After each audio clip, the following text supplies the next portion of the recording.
140 কোটি ভারতীয় বাংলাদেশি হিন্দুদের নিরাপত্তা নিয়ে চিন্তিত জানিয়ে দেশটির প্রধানমন্ত্রী নরেন্দ্র মোদী বলেছেন, প্রতিবেশী দেশ হওয়ায় বাংলাদেশের পরিস্থিতি নিয়ে আমাদের উদ্যোগ থাকবে।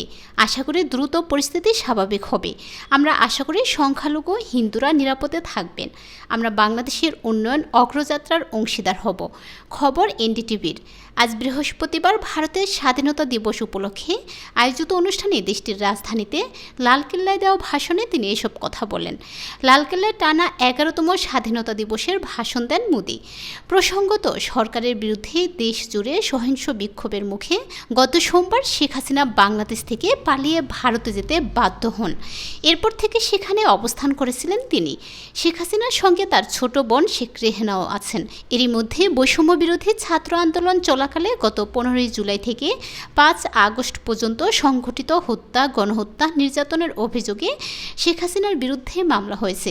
এমনকি মানবতা বিরোধী অপরাধের অভিযোগে আন্তর্জাতিক অপরাধ ট্রাইব্যুনালে তিনি সহ 10 জনের বিরুদ্ধে তদন্ত শুরু হয়েছে।